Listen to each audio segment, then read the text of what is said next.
David Webb watched the alien delegates argue in circles. Their voices echoed through the council chamber like angry birds fighting over scraps. 3 hours had passed since the emergency session began, and nobody had offered a real solution. The holographic display in the center showed images from Outpost Meridian. Burned buildings, twisted metal, bodies covered with white sheets. 3,000 civilians dead in one attack. David sat in the human section, which consisted of exactly 2 chairs. His chair and the one beside him where Lieutenant Sarah Foster sat with her arms crossed. They were the newest members of the Galactic Coalition, and most days it felt like nobody wanted them here. The other species had been traveling between stars for thousands of years. Humanity had only invented faster-than-light travel 15 years ago. To the aliens, humans were children playing at being adults. High Chancellor Erin stood at the central podium.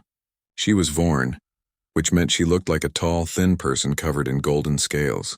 Her voice carried authority that came from leading the coalition for 30 years. Right now, though, she sounded tired and frustrated. The Kryn Empire has violated every treaty we hold sacred. They attacked without warning, without provocation, and our weapons cannot touch them. A delegate from the Hask species raised one of his 4 arms. How is this possible? Our energy weapons are the most advanced in the galaxy. General Tash stepped forward. He was the coalition military commander, a being that looked like walking stone. His species had evolved on a high-gravity world, making them incredibly dense and strong. When Tash spoke, people listened. Their shields adapt. We fire plasma, the shields absorb it. We fire particle beams, the shields convert the energy and grow stronger. Every weapon we have makes them more powerful. The chamber erupted in concerned chatter. Sarah leaned close to David. This is insane. How did nobody see this coming? David kept his voice low. Because everyone got comfortable. Energy weapons worked for 10,000 years. Why would they stop working now? Chancellor Erin called for order. The council debated options for another hour. Someone suggested building new weapons. That would take years and violate their own weapon restriction treaties. Someone else proposed negotiating with the Kryn. General Tash pointed out that negotiating while helpless was just surrender with extra words. A third delegate recommended evacuating border worlds and giving the Kryn what they wanted. David felt Sarah tense beside him. She hated hearing powerful beings talk about running away. She had been a soldier before becoming a diplomat, and soldiers did not like retreat. We have to do something, Sarah whispered. We cannot just sit here while they debate surrender. David had been thinking the same thing. He had spent 3 years trying to make humans relevant in coalition politics. 3 years of being politely ignored. 3 years of watching aliens pat him on the head like a child who had done something cute. But Earth had not sent him here to be cute.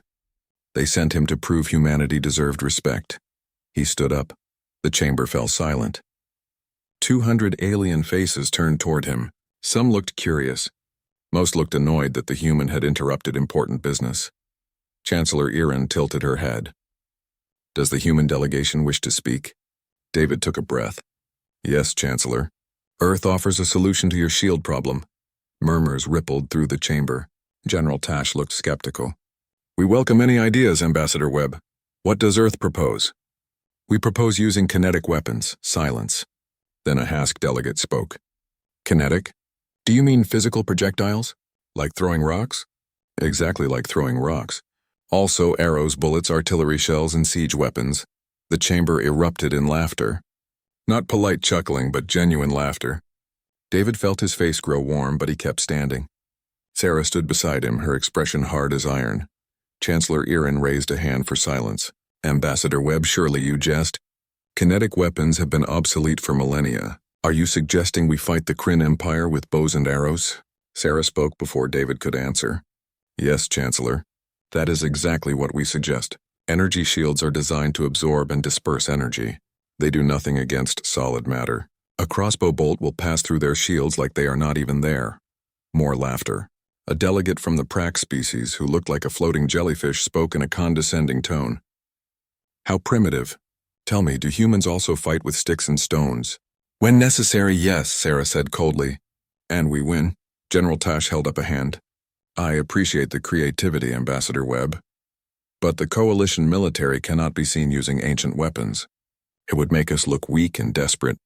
David met his gaze. With respect, General, you already look weak and desperate. The Kryn just killed 3,000 civilians and you have admitted you cannot stop them. What do you have to lose by trying something different? The laughter stopped.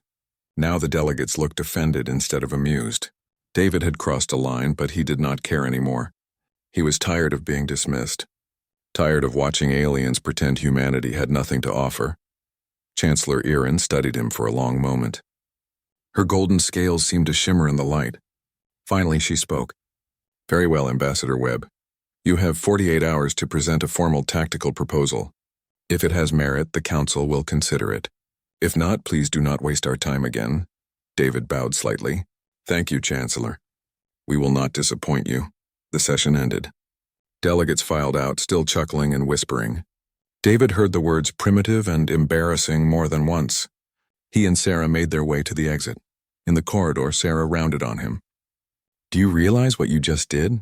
You committed Earth to proving medieval weapons can work in modern warfare.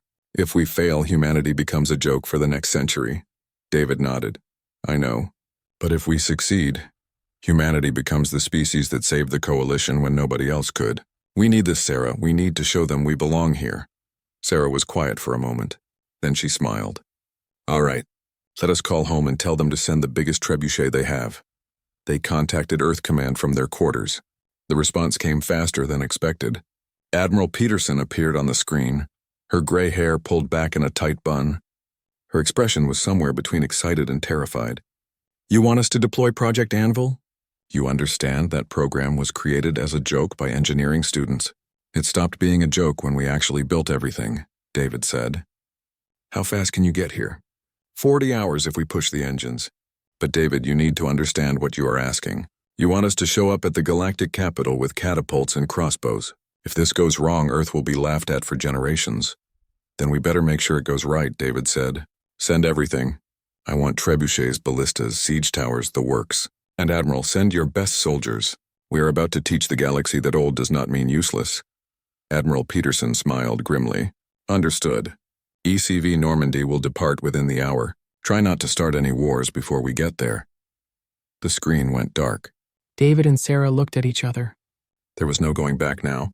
In 40 hours, humanity would either prove itself or become the biggest embarrassment in Coalition history. David thought about the 3,000 dead civilians at Outpost Meridian. Thought about the Kryn Empire laughing behind their invincible shields. Thought about every time an alien delegate had dismissed humanity as too primitive to matter. Let them laugh, he thought. We will show them what primitive really means. The docking bay doors opened with a hiss of equalizing pressure. Colonel Roy Harris walked down the ramp of the ECV Normandy, his boots ringing against metal. Behind him, 200 human soldiers marched in formation, their armor unlike anything the Coalition had seen before. No energy shields, no plasma rifles, just reinforced composite plates and equipment that looked borrowed from a museum. Alien workers stopped loading cargo to stare. A group of Hask engineers floated closer, their tentacles waving in what might have been confusion or amusement. One of them spoke in broken English. Are you reenactment group? Is this human cultural display? Harris ignored them. He spotted David and Sarah waiting by the security checkpoint. David looked tired, like he had not slept since making his promise to the Council. Sarah looked ready to fight anyone who made a joke about their gear.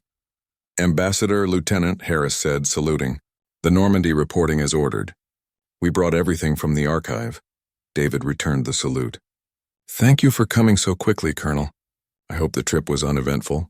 Harris smiled without humor.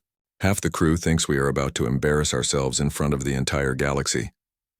The other half thinks we are insane, but we are here and ready to prove something.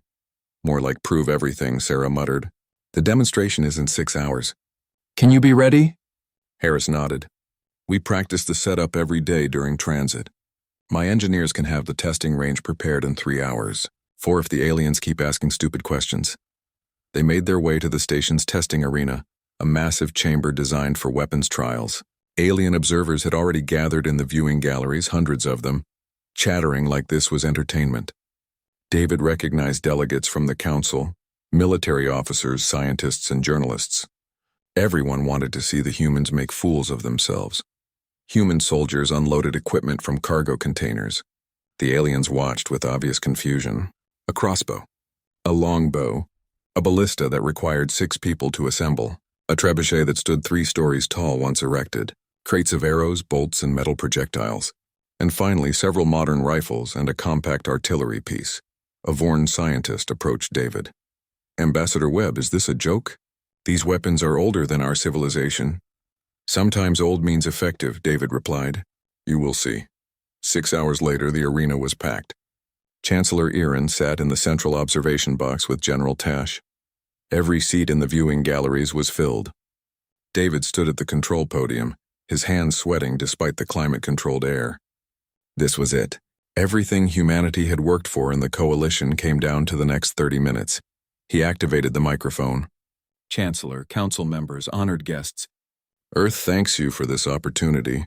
What you are about to see is a demonstration of kinetic warfare. For 10,000 years, the galaxy has used energy weapons exclusively, but energy shields have made those weapons obsolete. We propose an old solution to a new problem." David signaled Harris, who stood ready on the arena floor. The first test began. A soldier raised a crossbow. The target was a mannequin protected by an energy shield identical to those used by the Kryn. The shield glowed blue, visible and active. The soldier aimed and fired. The bolt flew straight and true. It passed through the shield without slowing down. The shield did not even flicker. The bolt punched through the mannequin's chest and embedded itself in the wall behind. The arena fell silent. No laughter now. The aliens leaned forward in their seats. "Test 2, David announced. 3 soldiers with longbows stepped forward. They drew and released together.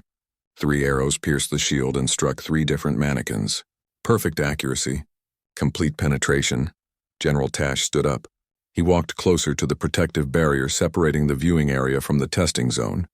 His stone-like face showed something David had never seen before. Surprise, Test 3. The ballista. It took 8 soldiers to operate the massive weapon. They cranked it back, loaded a meter-long bolt, and fired. The projectile flew like a spear thrown by a giant. It passed through the shield, destroyed the mannequin, and kept going until it hit the reinforced back wall hard enough to crack the armor plating. Now the aliens were talking excitedly.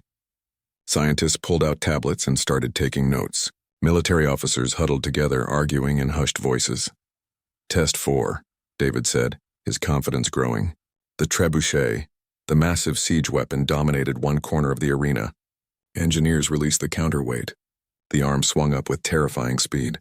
A 90-kilogram stone flew in a perfect arc across the testing zone. It crashed through the shield like it was not even there and obliterated everything in a 3-meter radius. The impact shook the entire arena.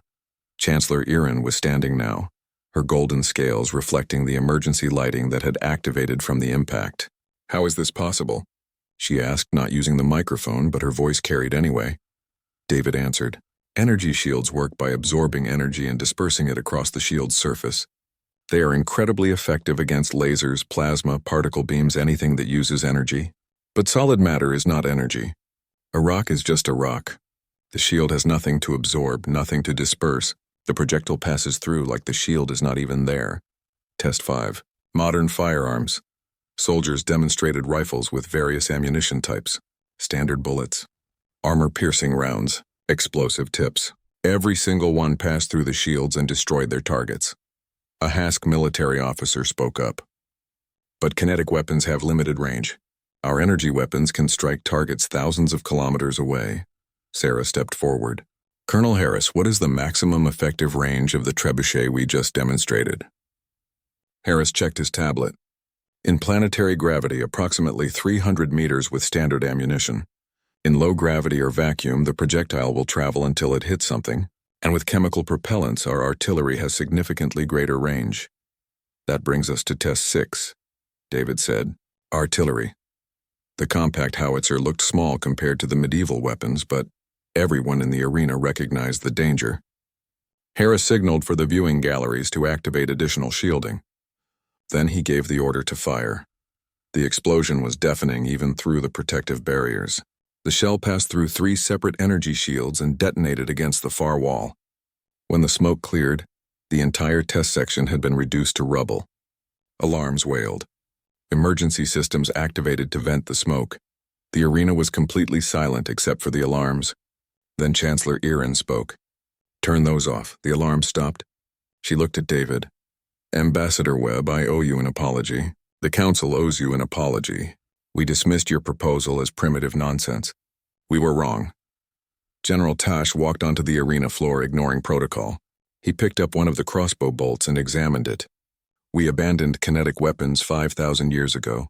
My own species used them before we developed energy technology. I never imagined we would need them again. He looked at Harris. Colonel, can you train coalition forces in these methods? Harris stood straight. General, we can train anyone who wants to learn, but I recommend letting human forces lead the first operation. We have more experience with these weapons. Chancellor Erin descended from the observation box, something she never did during demonstrations. She stood before David. The Council will vote on this immediately, but I can tell you now the vote will pass. The question is not whether we use kinetic weapons. The question is whether we accept human leadership in using them. David felt his heart racing. This was the moment. Everything hinged on what happened next. Chancellor, Earth does not ask to lead the coalition military. We ask permission to lead the ground assault against the Kryn base. Let us prove these methods work in real combat. Coalition forces can provide space support and evacuation if needed. Erin considered this. General Tash, your opinion? Tash looked at the destroyed testing zone, then at the human soldiers standing at attention. They understand these weapons better than we ever will.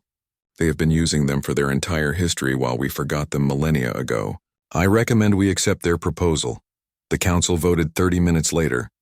The result was unanimous. Humanity would lead the assault on the Kryn base at Viridian 3. Coalition forces would provide space superiority and support.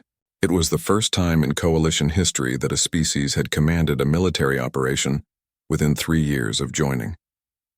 That night, David and Sarah stood in the observation lounge watching the Normandy being resupplied. Transport ships arrived carrying more weapons, more ammunition, more soldiers.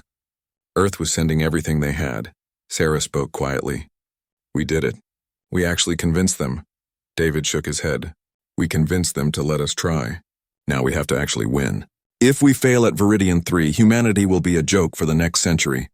If we succeed, we change everything. No pressure then, Sarah said with a weak smile. When do we leave? 72 hours. Harris needs time to organize the assault force and briefing the coalition on our tactics. General Tash is assigning a liaison team to coordinate with us. They watched another transport dock. This one carried siege towers and battering rams. Medieval equipment being loaded onto starships for an assault on an alien fortress. It should have looked ridiculous. Instead, it looked terrifying. Sarah turned to David. Do you think our ancestors ever imagined this? That their weapons would be used to fight wars in space? David smiled. I think they would be proud. And probably a little confused, but mostly proud. They left the observation lounge and headed for the briefing room. In 72 hours, humanity would go to war using weapons designed centuries before spaceflight. The galaxy was about to learn that sometimes the oldest lessons were the most valuable, and that underestimating humanity was the last mistake anyone should make. Luna Base hummed with activity at 2 a.m. General Patricia Morgan walked through the main hangar watching soldiers load equipment onto transport ships. She had commanded this base for 7 years and had never seen anything like this. 20 transport ships, 8,000 soldiers, and enough medieval weapons to invade a castle on Earth. Except they were taking these weapons to another planet. A young lieutenant approached her. General, the last of the siege equipment is being loaded now. We should be ready to depart in 6 hours. Morgan nodded. Good. Make sure every soldier has been briefed on the gravity differences. Viridian 3 has 0.8 Earth normal. Our weapons will have different range and trajectory. Already done, General. Captain Brooks calculated new firing tables for every weapon system. Ryan Brooks. Morgan knew him well. Brilliant engineer, 29 years old, and carrying a personal grudge against the Kryn. His sister had been at Outpost Meridian when it was attacked. She made a mental note to watch him during the operation. Soldiers with personal stakes sometimes made mistakes. She found Brooks in the engineering bay, surrounded by holographic displays showing weapon trajectories. He looked up when she entered. General, I was just running final calculations. How confident are you in these numbers, Captain? Brooks pulled up a simulation. 95% confident, General. We tested everything in the station's arena. The physics are solid.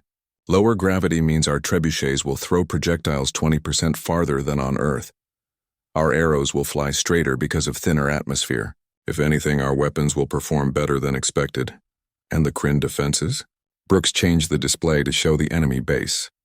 Intelligence shows 12 shield generators protecting the perimeter. Another 6 inside the base itself. They have energy weapons, but those will not help them against our projectiles. The main challenge is their numbers. Intel estimates 3,000 Kryn soldiers defending the base. Morgan studied the layout. 3,000 against our 8,000. Good odds if the shields were not a factor. What am I missing, Captain? There has to be something we are not seeing. Brooks hesitated. The Kryn use energy-dampening fields inside their buildings. Any electronic equipment stops working. Our powered armor will be useless once we breach the walls. Our communication systems will fail. Our weapons will be limited to purely mechanical operation, so we fight them in close quarters with medieval weapons. No communications. No electronics. Just soldiers with swords and bows. Morgan smiled grimly. That actually favors us. We train for that. They do not. Brooks looked surprised. You are not worried about fighting without technology? Captain, every human soldier learns hand-to-hand combat. We practice fighting with knives, batons, whatever we can grab. The Kryn have not fought without their energy weapons in generations. When their shields fail and their weapons cannot penetrate our armor, they will panic. We will not. She left Brooks to his calculations and found Sergeant Laura Kim on the firing range. Kim was teaching a group of soldiers how to use compound bows. She was the best archer in the entire military, with medals in both modern marksmanship and ancient archery. Sergeant Kim, a moment please.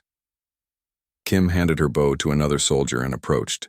General, how ready are they? Kim glanced at the soldiers. Most of them are good with rifles. Learning bows is harder. The technique is different. The timing is different. But they are learning. Give me another week and they would be excellent. As it is, they will be adequate. We do not have another week. Then adequate will have to be enough, General. But I should tell you something. I have been thinking about why the Council dismissed our proposal so quickly. They laughed at medieval weapons because they thought old meant inferior. But that is not true. A bow requires skill that takes years to master.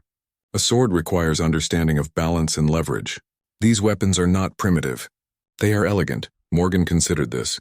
You think the aliens underestimate us because we still remember the old ways? Kim nodded. They think advancement means forgetting the past. Humans never forgot.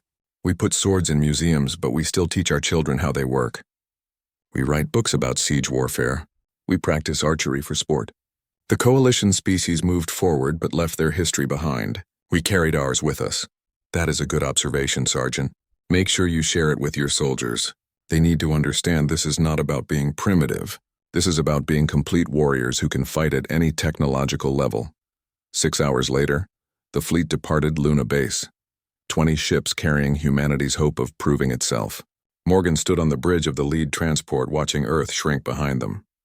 Colonel Harris appeared on the communication screen from the Normandy. General, all ships report ready. We should reach the staging point near Viridian 3 in 48 hours. Good. Have all company commanders report their status every 6 hours. I want to know if we have any equipment failures or personnel issues before we arrive. The journey was tense. Soldiers checked and rechecked their equipment. Engineers ran simulations. Medical staff prepared for casualties. Everyone knew they were heading into history one way or another. David and Sarah arrived from Station Harmony on a coalition courier ship. They brought General Tash and a team of alien military observers. The coalition wanted to see how humans fought with their own eyes. Morgan met them in the briefing room. Ambassador Webb, good to see you again. General Tash, welcome aboard. Tash looked around the human ship with interest. His stone-like features made him hard to read, but Morgan sensed curiosity. General Morgan, I must admit I am still uncertain about this operation. Your demonstrations were impressive, but actual combat is different. Morgan pulled up the tactical display. You are right to be cautious, General Tash. Let me show you our plan. We call it a 3-phase siege. Phase 1 is orbital bombardment using our trebuchets and ballistas to destroy their shield generators. Phase 2 is ground assault using siege towers and battering rams to breach their walls. Phase 3 is close quarters combat inside the base using weapons that work despite their energy dampening fields. Tash studied the plan. You intend to fight a medieval siege on an alien planet. This should not work. Yet after seeing your demonstration, I believe it will. Harris entered the briefing room with Brooks and Kim. Morgan introduced them to the Coalition observers. These are three of our best tactical minds. Colonel Harris commands the assault force. Captain Brooks designed our weapon systems. Sergeant Kim leads our archery training. They spent hours going over every detail: landing zones, firing positions, assault routes, contingency plans. The Coalition observers asked hundreds of questions. By the end, even the skeptics looked convinced. That night, Morgan could not sleep. She walked through the ship visiting different sections. In the medical bay, doctors practiced treating projectile wounds. In the armory, soldiers sharpened swords and checked bowstrings. In the chapel, people prayed to various gods for victory. She found Brooks sitting alone in an observation lounge. "Mind if I join you, Captain?" He looked up. "Of course not, General. I was just thinking about my sister. She would have loved this operation. She always said humanity's strength was adaptability. I am sorry for your loss, Captain. I know this operation is personal for you." Brooks nodded. "It is, but that is not why I am here. I am here because someone needs to show the Kryn that shields do not make you invincible. Someone needs to show the Coalition that humans are not children playing at war. We understand warfare at every level, from rocks to railguns. That is our advantage." "Well said, Captain. Get some rest. Tomorrow we reach Viridian 3 and everything changes." 48 hours after leaving Luna Base, the human fleet emerged from faster-than-light travel at the edge of the Viridian system. Coalition ships were already waiting, 100 vessels providing space superiority. The planet hung in the view screen, green and blue and beautiful. Sensors detected the Kryn base immediately. It sprawled across a valley on the southern continent, protected by overlapping energy shields that glowed faintly in the sunlight. Lord Dren, the Kryn commander, sent a message on open channels. His voice was full of contempt. "Human vessels, you waste your time. Our shields are impenetrable. Your primitive weapons cannot harm us. Retreat now and we will allow you to live." Morgan smiled and opened a channel. "Lord Dren, this is General Patricia Morgan of Earth. We are not here to retreat. We are here to teach you a lesson your species forgot. Shields are not invincible. They are just expensive targets." She cut the transmission and turned to her officers. "Deploy the landing craft. All units proceed to their assigned positions. Operation Anvil is now active."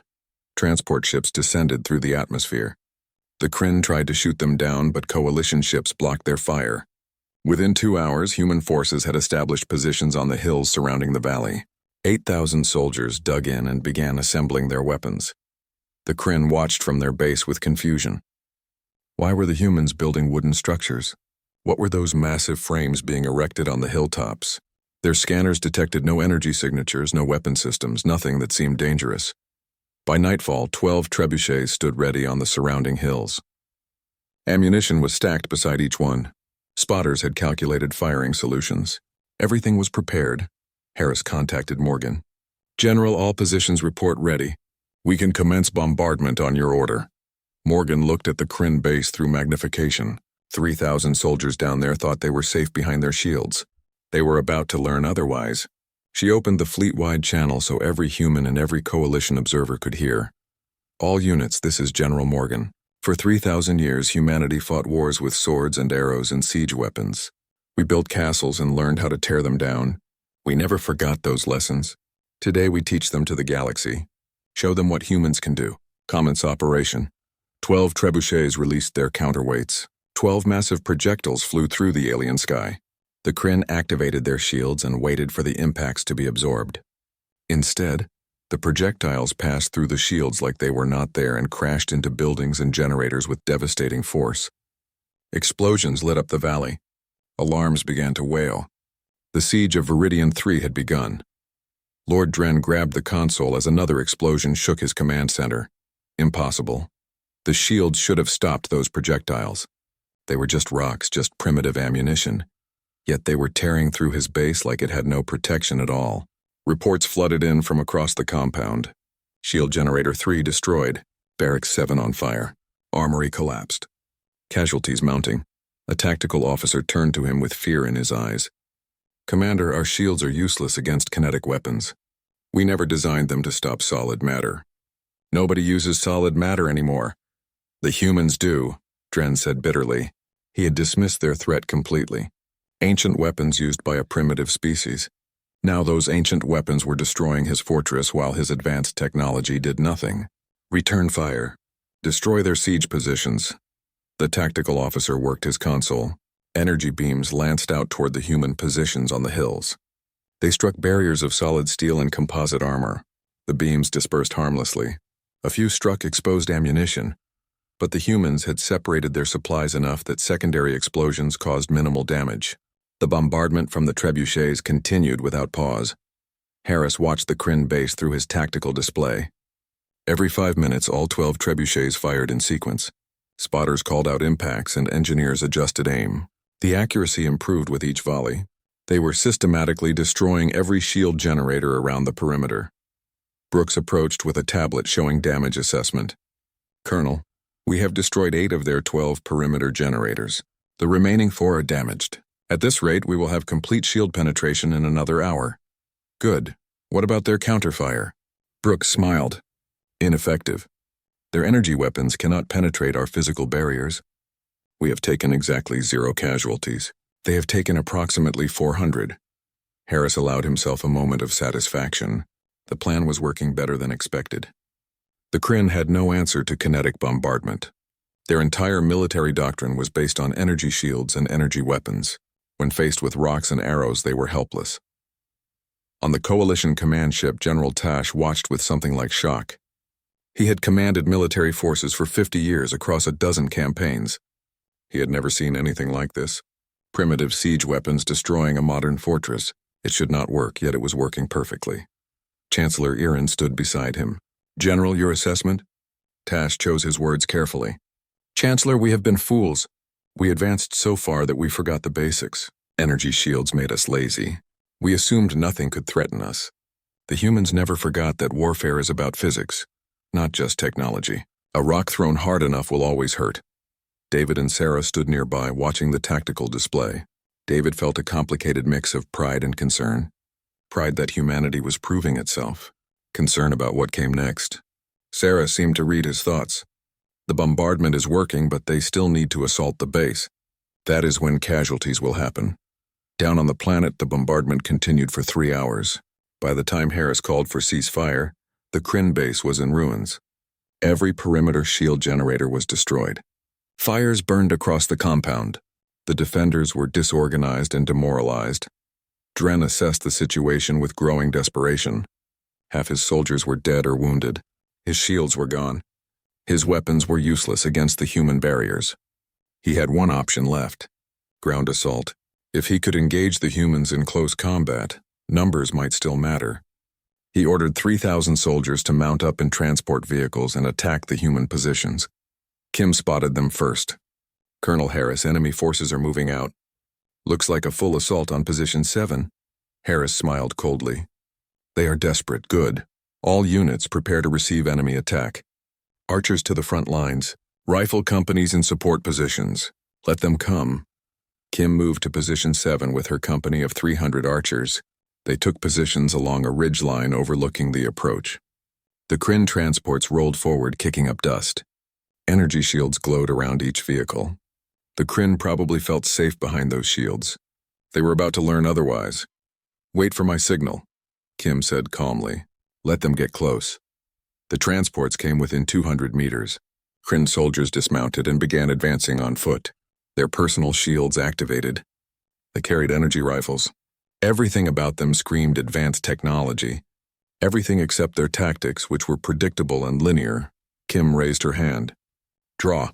300 soldiers pulled back their bowstrings.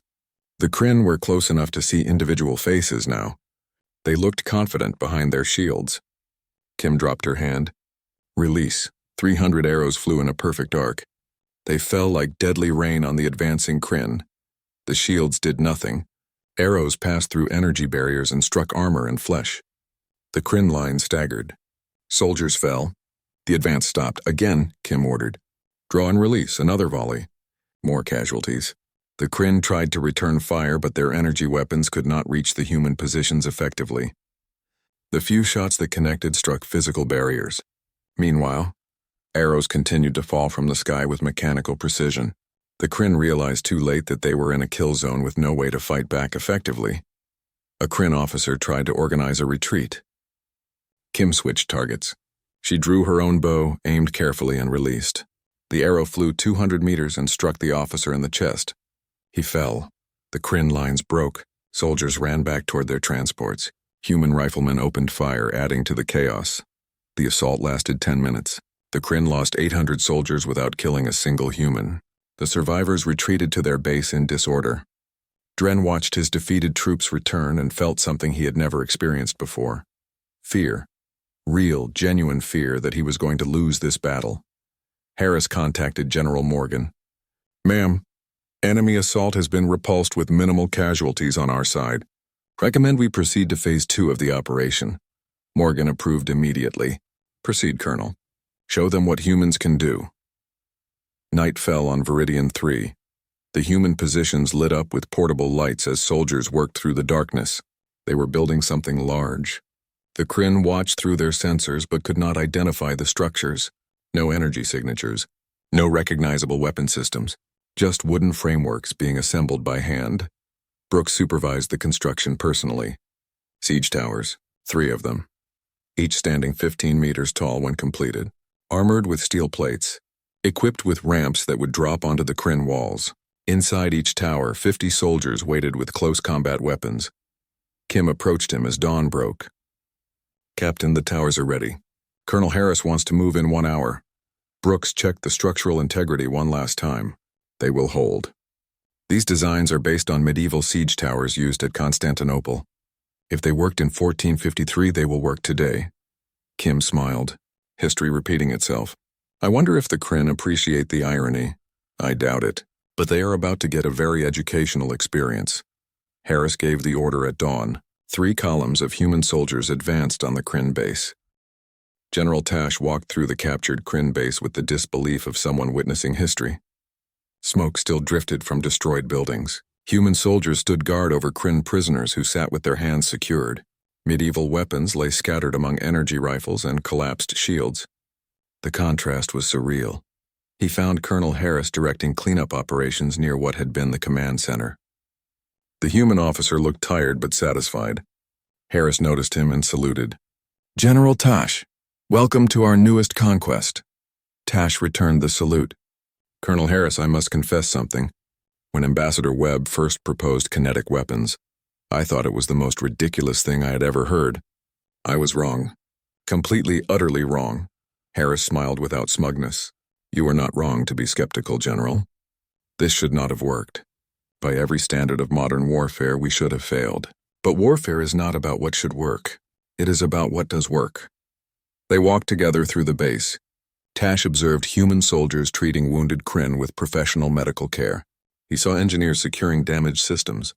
He saw the siege towers still standing against the walls like monuments to a forgotten age. "Your casualties?" he asked.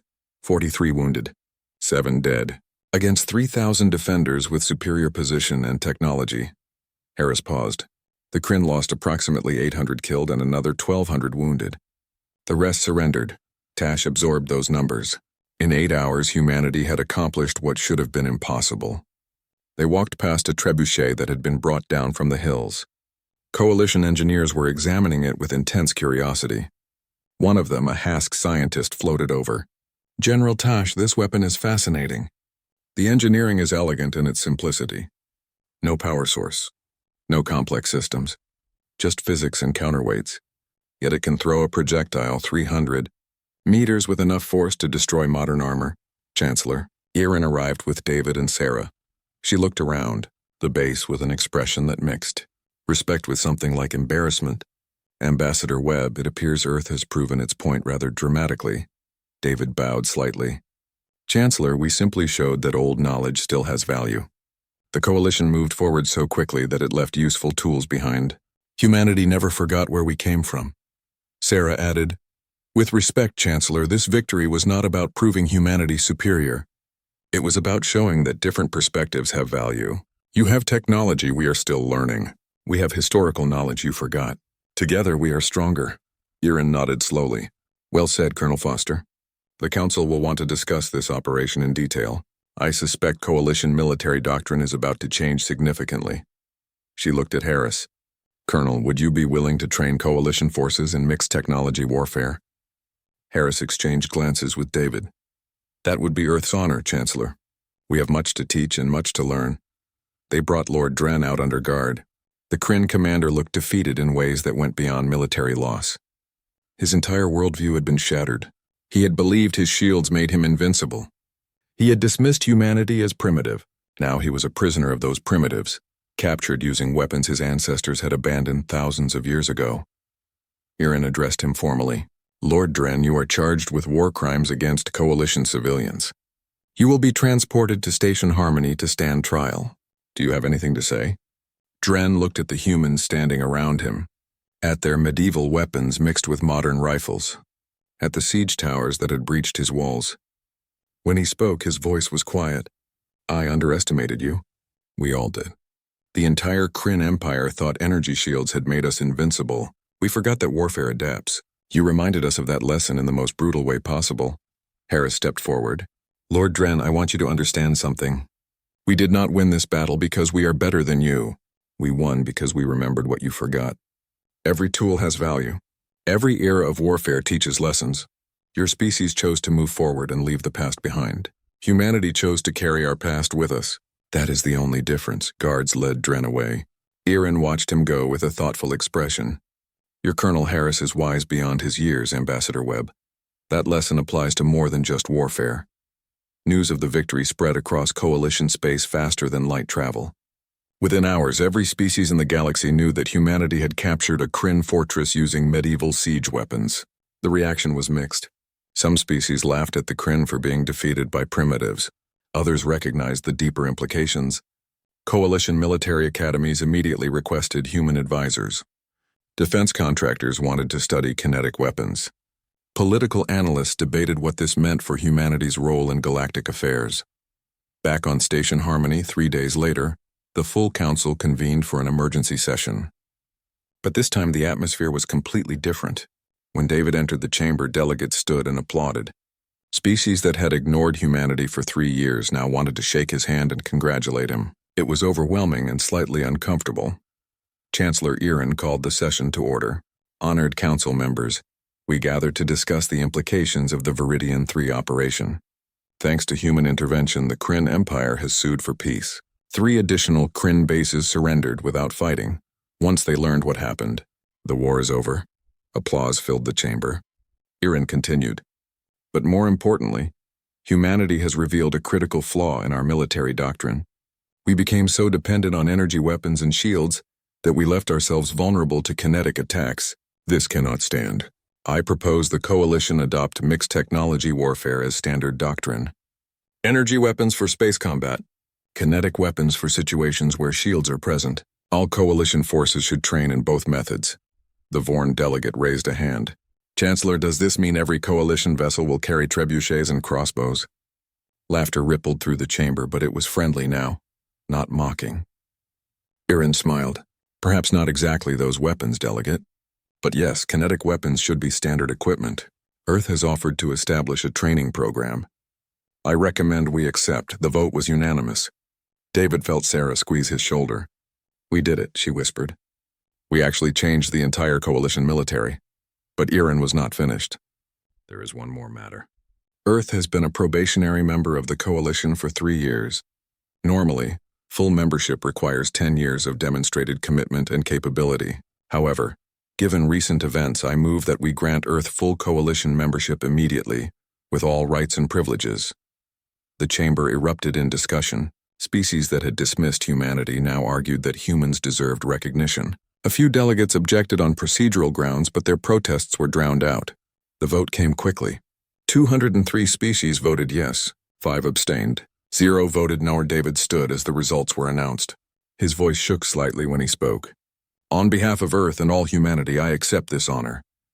We pledge to be worthy members of this coalition, to share our knowledge freely, to learn from your wisdom, and to never forget that progress means integration, not replacement. The applause lasted 5 minutes. When the session finally ended, David and Sarah were surrounded by delegates wanting to thank them, congratulate them, or request meetings. It took an hour to extract themselves from the crowd. They finally made it to the observation lounge where Harris, Brooks, and Kim were waiting. Harris raised a glass. To Earth, to medieval weapons, and to proving that old does not mean useless. They clinked glasses and drank. Brooks looked thoughtful. You know what this means? Human history is now a military asset. Every battle our ancestors fought, every weapon they designed, every tactic they developed, all of that is now valuable coalition knowledge. We are going to be teaching aliens about the Battle of Agincourt and the Siege of Constantinople. Kim smiled. My archery classes are about to get very popular. I heard the Vorn military wants to train 5,000 soldiers in bow and arrow tactics. Sarah laughed. We came to the stars carrying our entire history with us. Turns out that was the smartest thing humanity ever did. David looked out the window at Earth hanging in the distance. 3 years ago, they had arrived at Station Harmony hoping to prove humanity belonged in the galaxy. Today, they had done more than that. They had changed how the entire galaxy thought about warfare, technology, and progress. A message arrived on his tablet. It was from Earth Command. The president wanted to speak with him personally to offer congratulations. The Secretary General of the United Nations wanted to discuss the new coalition status. A dozen news organizations wanted interviews. David smiled and set the tablet aside. That could all wait. For now, he just wanted to stand with his friends and look at the stars. Stars that humanity now shared with 200 other species. Stars where human history, human knowledge, and human determination had earned respect. Stars where a trebuchet had proven more valuable than 1,000 plasma cannons. Harris interrupted his thoughts.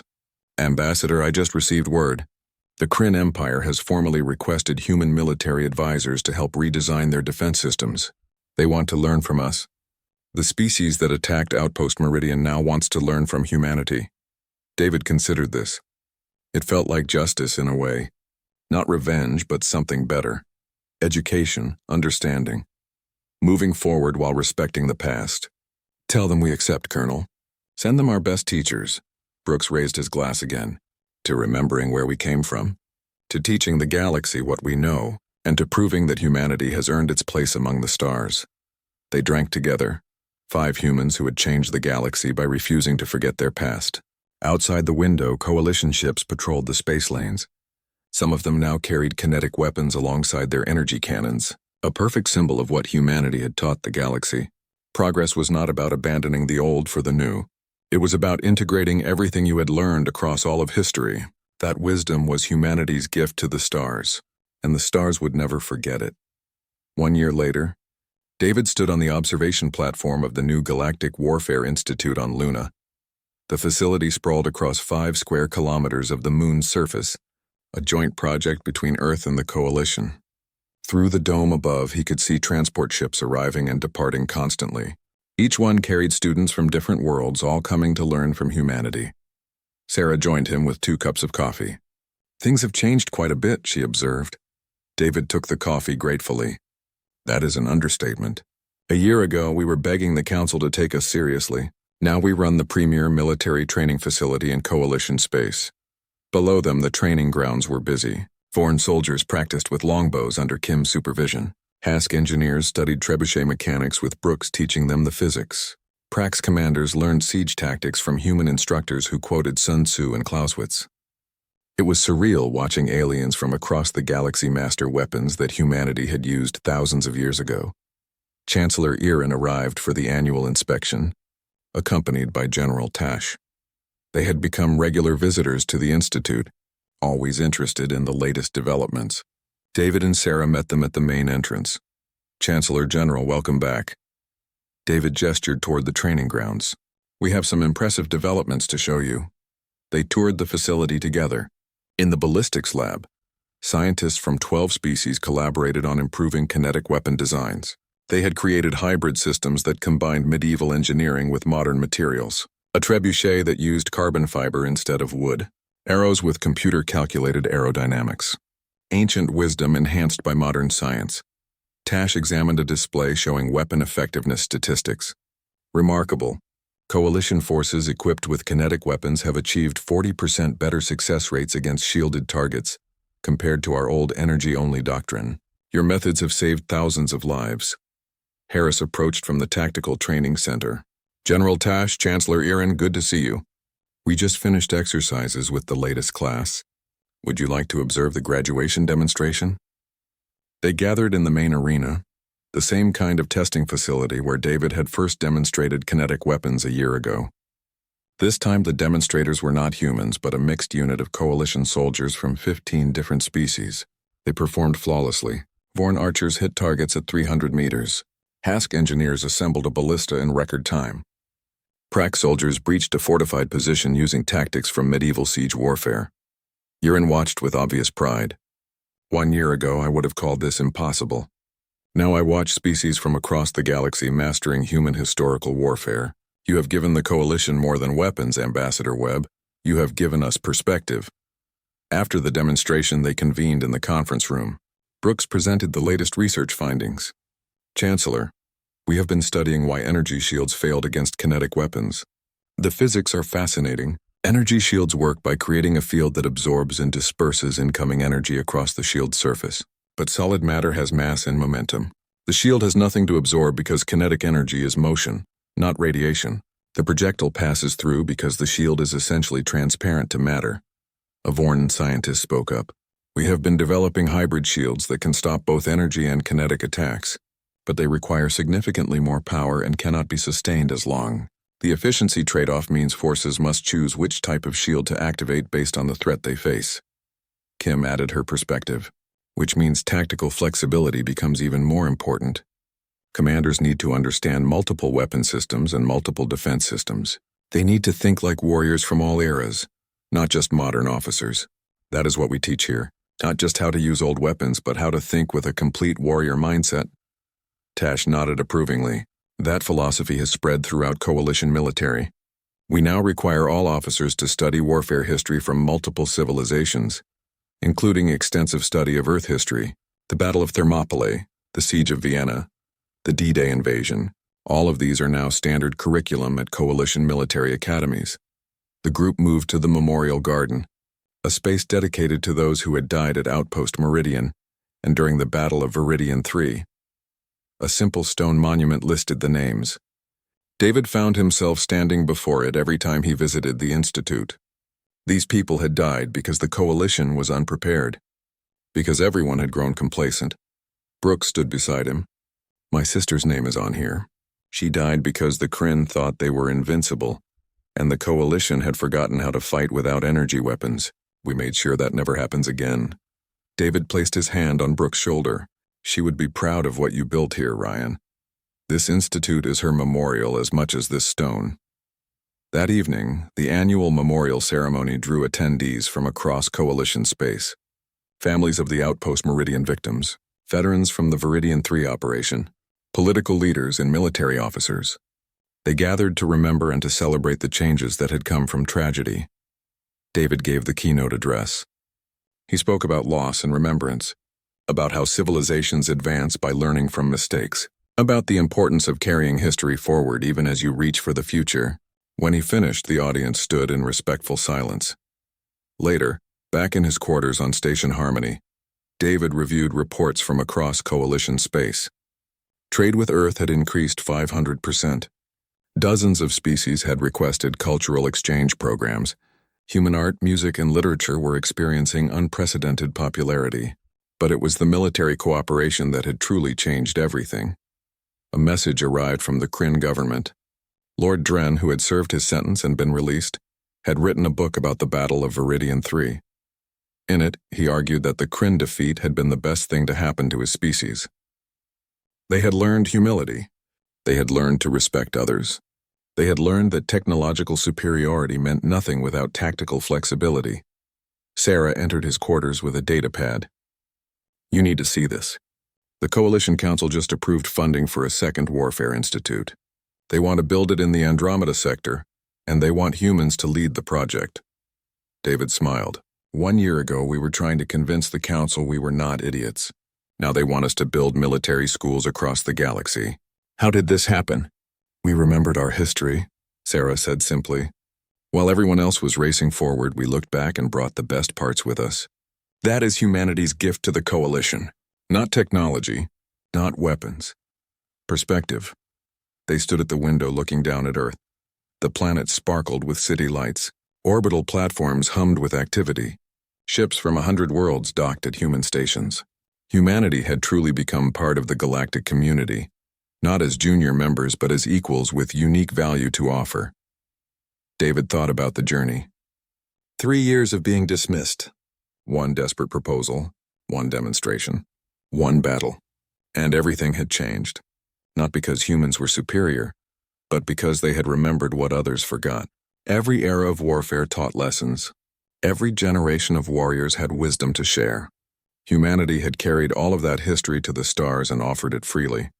A call came through from Harris. "Ambassador, I thought you should know. The Coalition just commissioned 50 human-designed warships. They are calling them hybrid vessels, energy weapons for space combat, kinetic systems for shielded targets. The first one launches next month. They are naming it the Meridian, after the outpost we lost." David felt emotion rising in his chest. "That is fitting, Colonel. The people who died there sparked the change that made the Coalition stronger. Their names will live on in every ship, every weapon, every tactic we teach," Harris continued. "There is one more thing. The Coalition Military Academy on Praxis Prime just unveiled a new motto for their tactical division. I thought you should hear it. Know your history, master your present, create your future. They say it was inspired by human philosophy." David and Sarah looked at each other. That philosophy had always been at the heart of human civilization. The understanding that progress meant integration, not replacement. That moving forward required understanding where you came from. Now that philosophy was spreading across the galaxy, changing how entire civilizations thought about advancement and warfare. Later that night, David made one final entry in his journal, the one he had been keeping since arriving at Station Harmony. "We came to the stars carrying everything we were. Our science and our swords, our computers and our catapults, our future and our past. Other species thought this made us primitive. They were wrong. It made us complete. Today the galaxy understands that progress is not a straight line moving away from history. It is a spiral that carries everything forward. Humanity taught the stars to remember. That will be our eternal contribution to the Coalition."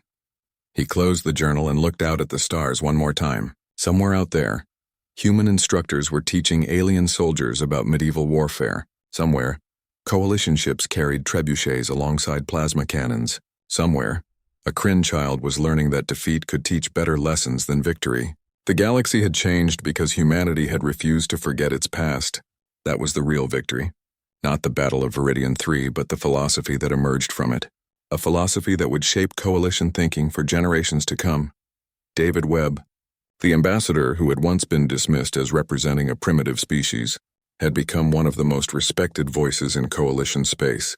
But he never forgot that first council session where everyone laughed at his proposal. Never forgot the contempt in their voices when he suggested using medieval weapons. That memory kept him humble and reminded him why humanity's contribution mattered so much. Sarah broke the silence. "What are you thinking about? About how far we have come? About the people we lost getting here? About the future we are building?" David smiled.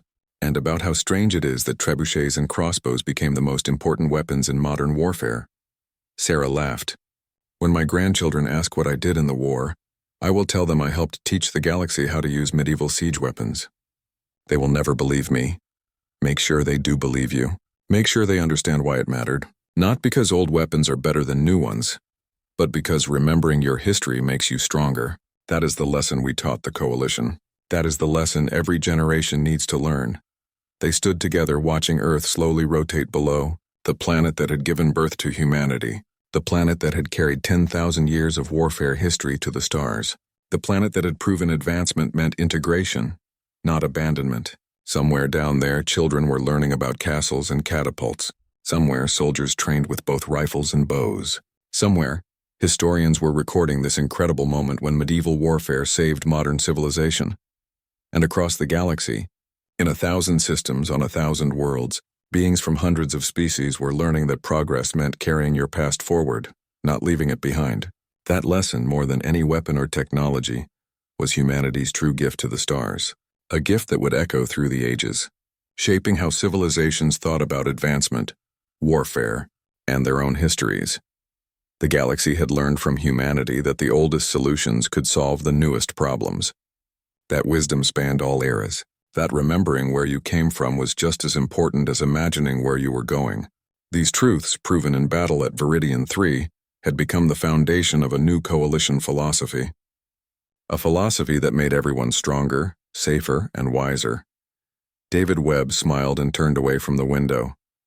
There was work to do, new students to train, new institutes to build, new generations to teach. The future was waiting, built on the foundation of everything humanity had learned across its entire history. That future would be glorious precisely because it never forgot its past.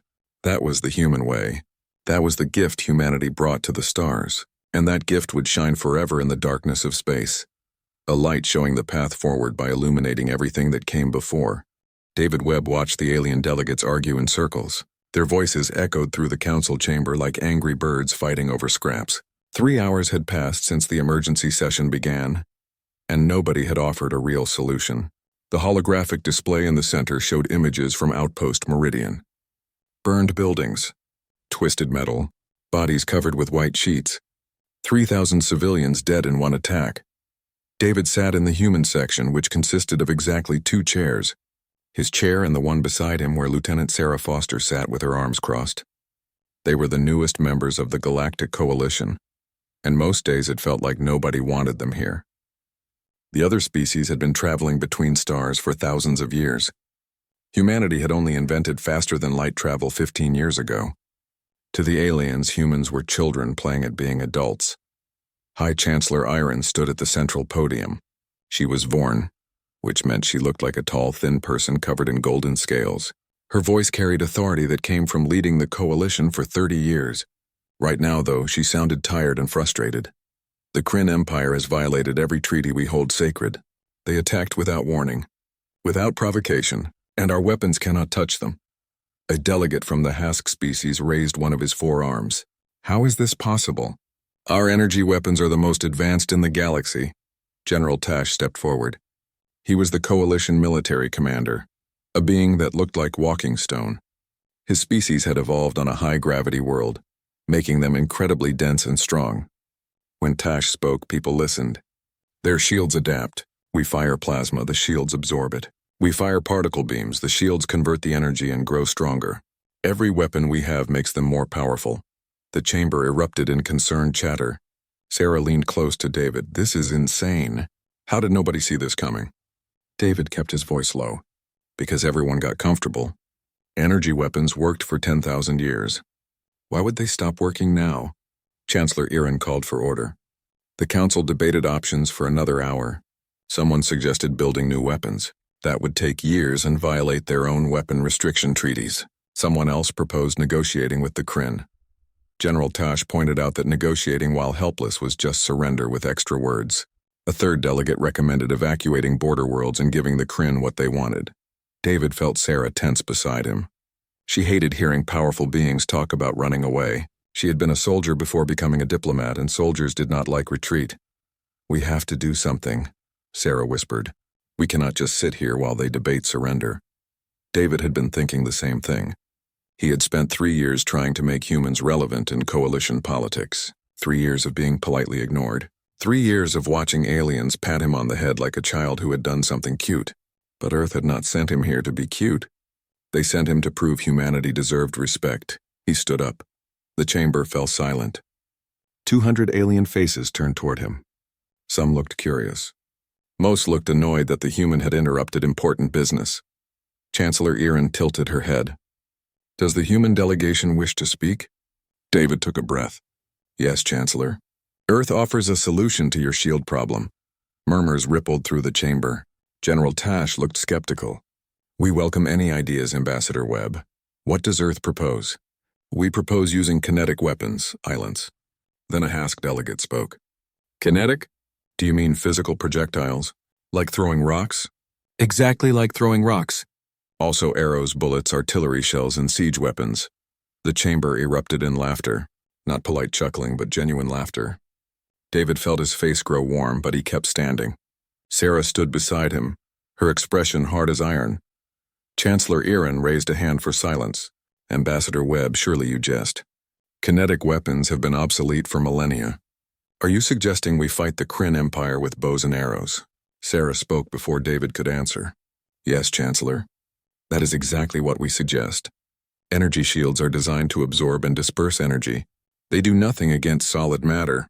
A crossbow bolt will pass through their shields like they are not even there. More laughter. A delegate from the prac species, who looked like a floating jellyfish, spoke in a condescending tone. How primitive. Tell me, do humans also fight with sticks and stones? When necessary, yes, Sarah said coldly. And we win. General Tash held up a hand. I appreciate the creativity, Ambassador Webb, but the coalition military cannot be seen using ancient weapons. It would make us look weak and desperate. David met his gaze. With respect, General, you already look weak and desperate. The Kryn just killed 3,000 civilians and you have admitted you cannot stop them. What do you have to lose by trying something different? The laughter stopped.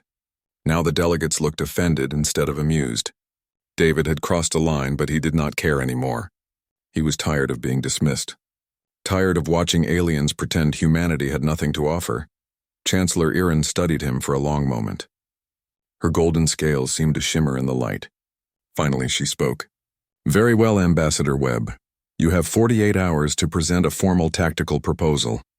If it has merit, the Council will consider it. If not, please do not waste our time again.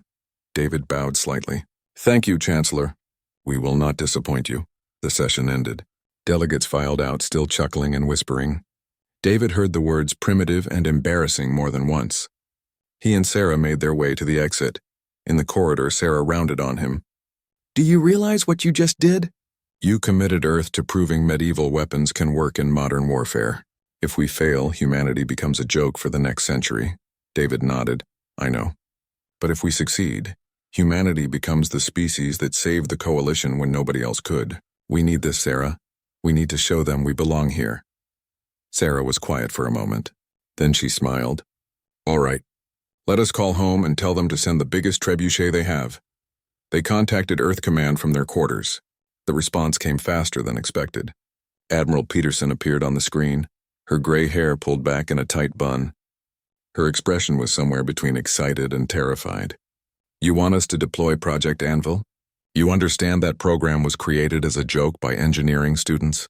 It stopped being a joke when we actually built everything, David said. How fast can you get here? 40 hours if we push the engines. But David, you need to understand what you are asking. You want us to show up at the galactic capital with catapults and crossbows. If this goes wrong, Earth will be laughed at for generations. Then we better make sure it goes right, David said. Send everything. I want trebuchets, ballistas, siege towers, the works. And Admiral, send your best soldiers. We are about to teach the galaxy that old does not mean useless. Admiral Peterson smiled grimly. Understood. ECV Normandy will depart within the hour. Try not to start any wars before we get there. The screen went dark. David and Sarah looked at each other. There was no going back now. In 40 hours, humanity would either prove itself or become the biggest embarrassment in coalition history.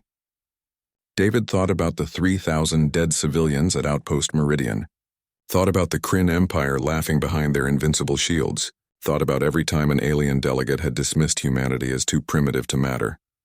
Let them laugh, he thought. We will show them what primitive really means.